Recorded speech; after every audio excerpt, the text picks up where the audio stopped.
A lot of people are going to become first-time chicken owners this year.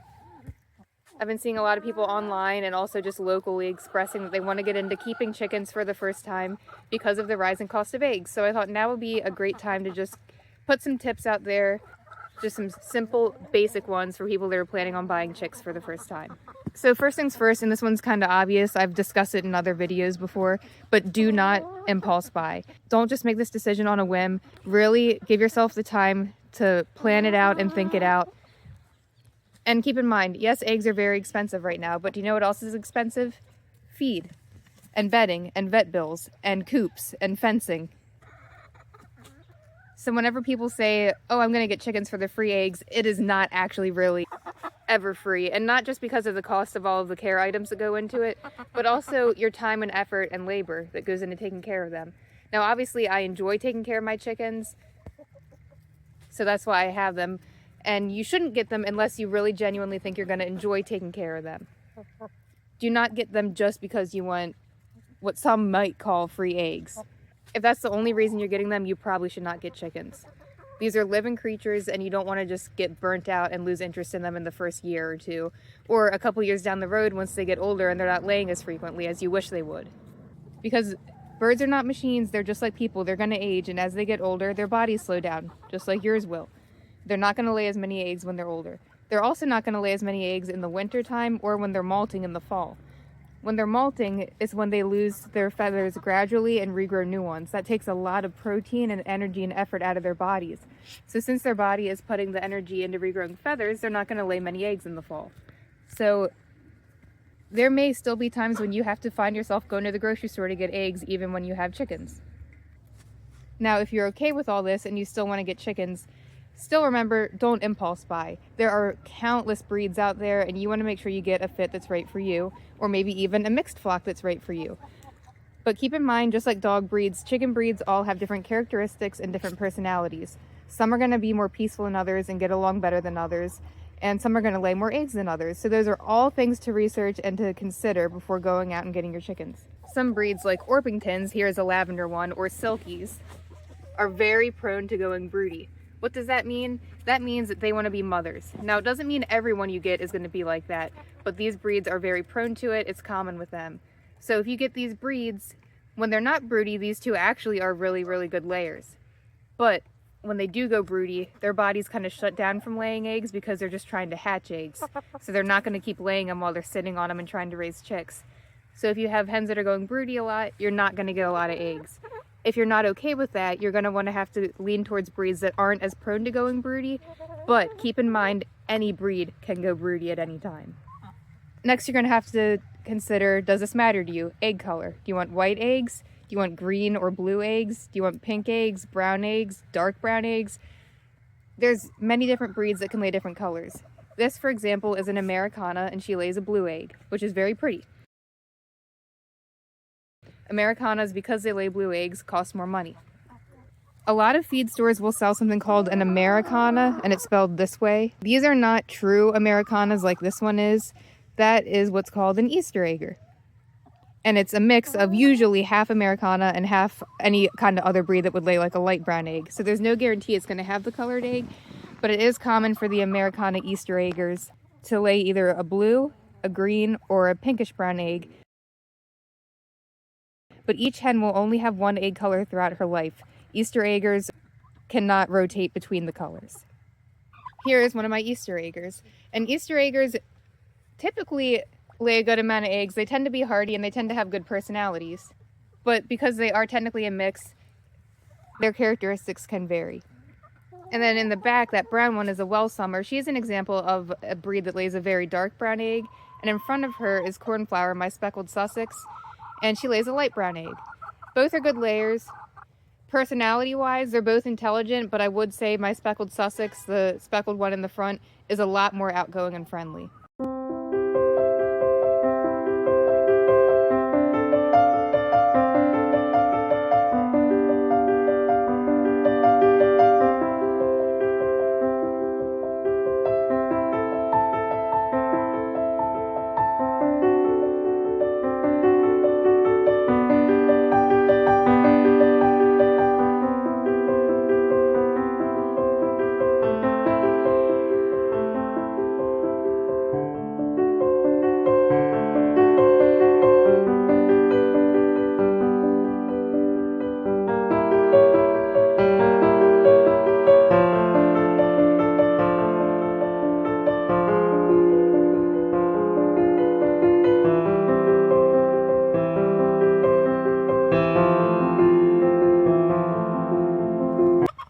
I have a golden cuckoo Moran. I also have a French black copper Moran. And Morans are known to lay the darkest brown eggs. Some are so dark that the bloom, which is the membrane on the outside of the shell that gives it its color, sometimes even looks purple, it's so dark. Here's an example of a Moran's egg. Very, very pretty, very dark brown. And my Morans tend to be very cold hardy. Even when it's been really cold and snowy here, they've still been laying eggs almost every single day. So that's another thing to keep in mind. Consider your climate and research what breeds would do well in the temperature range and weather that you get in your area. And you need something that's going to be more cold hardy, more heat hardy, or do you want to try to find something that could be both? You can also look into breeds that are dual purpose in case you are interested in raising meat as well. Or if you just flat out want birds for meat, there are quite a few different meat bird varieties out there that you can look into. I've never raised meat birds myself, so I don't have a whole lot of advice to give you there, but that's definitely something to research and look into if you're interested in it for that. Because like I've said before, it's not a bad idea to be able to be in more control of where your food comes from. Now, while I do eat meat, I personally could not eat something I raised myself, and I do not judge others that do that. There's nothing wrong with that. I'm just saying, me personally, that's not something I've wanted to do. But at least if you're raising something for the eggs you'll be consuming, or if you're raising something for meat, you can ensure that they're being fed a healthy diet and raised humanely and cared for well. But that's another thing to consider. Are you even allowed to keep poultry where you live?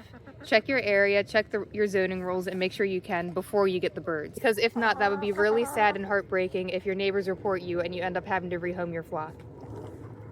Or if you get in trouble and get stuck paying fines. A good idea, if you're not totally sure if you want to put in the effort of caring for these animals, is to see if you have any friends or neighbors or relatives or local 4-H groups where you can go and spend some time on a chicken farm and see if you can help with some barn chores and see what it's like caring for them to help you decide if it's something you might be interested in doing. Just like any other animal, these are living creatures with feelings, they matter, and you can't just bring it in and not give it the proper care or get bored of it and just dump it somewhere. Just like any living creature, they deserve to be treated with the care and respect that they require. And to wrap up the egg discussion I was talking about just a little bit ago, keep in mind that some breeds are going to be more prolific than others. Some breeds, such as Leghorns or Rhode Island Reds, are going to lay a lot more eggs than a Wyandotte, for example. Not that they're bad layers, but compared to some breeds, some are going to lay more than others. So that's another thing to look into. Especially if you get bantam breeds, keep in mind bantam breeds are going to lay smaller eggs, and some of them don't lay that often. You'll also have to invest time and money into predator-proofing your area and making sure that you can provide them with dust baths and the proper materials to keep pests off of them, especially in the summertime. Now, don't let all of this scare you. I'm not trying to discourage you from getting chickens. I'm just trying to be realistic and give you a look into what it might look like if you've never raised poultry before. It's easy to see these cute little tiny baby chicks at the feed store and think it'll be so simple and quick and cheap. But a lot of work goes into it, and you're not going to get eggs instantly. A lot of them take 16 to 22 weeks before they even start laying their first egg, and their first several eggs are going to be very small. But as they grow and mature, the eggs should reach a normal size, depending on the breed. Like I said, some breeds like bantams, like a silky, will always have small eggs. Another real look into things, look how muddy this is. The snow's already melting. When it rains, it splashes up and mud gets on the coop. I do have videos on my channel of myself like pressure washing the outside of the coop and how nice I keep it looking most of the year. But most of the year when I have it looking that nice, it takes effort. It doesn't just do it on its own. I'm actually hoping to move in the near future, and I'm going to do like a completely different setup that's easier to keep clean, and I'll keep you guys updated on how that goes when the time comes. But for example, right now with all this mud, I'm going to have to spend money to bring in some mulch, or you could do like shavings or straw to give them a dry spot to walk. Also added stepping stones and lots of little pallets and benches and branches so they can have dry spots to get away from the mud. But unfortunately, mud is just part of owning poultry and livestock. You can't always avoid it. So let's say you've done your research, you picked out the breeds that are compatible for your lifestyle, so now you're going to go get your birds. So let's talk about some etiquette or some tips and facts to help you out when you go to buy your chicks. There are many different options with this. A popular one is you can get an incubator and hatch your own hatching eggs. You can get hatching eggs from different hatcheries online, even on eBay, or you can get it from someone local. Just make sure you read reviews and make sure you're getting it from someone legit. Same goes with live birds. There's unfortunately a lot of scammers out there, a lot of sketchy people, so make sure you do your research and only purchase from a certified, legitimate, and ethical supplier. So a good thing about hatching your own eggs, or if you go to the feed store or order from a hatchery or go to a local breeder for chicks, it's nice because since you'll have them from a very young age, you can tame them, get them really used to you from the start, which is always nice. The nice thing about getting from a hatchery with chicks that are already hatched and not having to worry about hatching the eggs is you can get them sexed. So most hatcheries have a system where they can check with pretty high accuracy and find out the gender of the chicks, so you'll know that you're getting females. Now keep in mind, this is not foolproof, it's not 100%. These baby chicks are really, really tiny, and these people are dealing with a lot of them every single day. Humans are human, we're all gonna make mistakes. Sometimes the roosters accidentally get mixed in, even if you order all hens. But for the most part, most reliable, legitimate hatcheries have a pretty high success rate of correctly sexing their chicks. Now with hatching eggs, there's no way to ensure or guarantee what you're gonna get. You're gonna get a mix. You might be lucky and get mostly hens, or you might be really unlucky and get mostly roosters. You just don't know. Chicken eggs are like a box of chocolates. You never know what you're gonna get. But anyways, so yeah, you can order online and they can send them to the post office. They ship them overnight, priority shipping, and you can go pick them up, bring them home. I have a care guide on my channel about how to raise baby chicks. I'll put that in the link in the description below as well. Or another option is you can go to the feed store and get chicks. Some feed stores may have them year round, but most will only have them in the spring. Now here's where I wanted to talk about a little bit of etiquette. I think a lot of people are going to be panic buying chicks like they were during COVID. It was not a pretty picture. It was not a pretty sight. I manage a small feed store in my town. I saw the good, the bad, and the ugly side of things when people were panic buying chicks a few years ago. And I'm afraid we're going to see it again. We've already been getting a lot of phone calls, a lot of people asking about them. And well, so far everyone's been civil because we don't have chicks in the stores yet. I've seen how things can get in the past. And luckily our customers weren't too bad, but some of the other locations actually had to call the police a couple times because people were getting into actual fights over not getting the baby chicks they wanted because the customer in front of them bought the last few. And I see a lot of people online getting fired up about things and, you know, wanting to know where they can get chicks and freaking out because some hatcheries are already sold out for the year.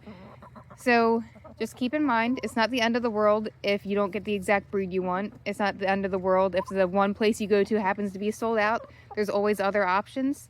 Unfortunately, I think it's going to be just one of those weird years where some things may be harder to get. And, you know, it sucks. I've been there, I know, and I'm sorry about that. But sometimes in life, you just have to wait, and good things take time. Just because you can't get the breed you want this year doesn't mean you can't get it next year. In fact, it's kind of good to space them out. Because like I said earlier, as chickens get older, they're not going to lay as many eggs. So get a few breeds you like this year, and then in another year or two, get a few more. So that way you'll still have a consistent amount of eggs coming from the younger ones you keep adding. And yes, if you're curious about how to add new chickens to a flock, because there can be some fighting, but I have a couple videos on my channel of how to do that. I've done it several times, and I'm happy to say I've never, ever had any of them fight with my method. So go into my channel and check that out, how to add chicks to a new flock successfully. But anyways, back on topic, it can be done. So yeah, just keep a level head about yourself if you end up being disappointed. Make sure you're following the rules and protocol of the hatchery or the store that you're buying from. Please don't put the staff in an awkward position. Please don't argue with them. Please don't take it out on them. Please just be reasonable and set a good example, especially if you're someone bringing your kids to a store. Please set a good example for them so that they can, you know, learn from example how to regulate their emotions if they don't get what they want. I've had some people tell me that grown adults have literally thrown temper tantrums or had to be thrown out of stores because they just could not handle the fact that the breed they wanted sold out. So my advice to you is have a plan ahead of time, know the chick schedule, communicate with the store, know when the chicks are going to arrive, but follow their rules. Like my feed store I manage, for example, is so small that I've had to have people wait outside in the parking lot before when they're waiting for chicks because we literally couldn't fit everyone in the store. I can only speak for my store. I don't know what other companies or businesses do, but when we get our chicks in from the post office, I refuse to sell them right away because they're fragile little babies that just got shipped all around. And I'm going to let them recover first. I bring them in, I get them warmed up, I get them hydrated, and I get them fed. And I don't start selling them until a few hours later once I know they're stable. And once in a while, we get a customer that argues with us about that. But I just calmly explained to them that it's in the best interest of the animal and the customer because it's ensuring the chicks are going to have a healthier, more stable start, so they're going to be more likely to survive their journey, which for everyone is a win. So just follow the rules. You know, we got to keep things ethical.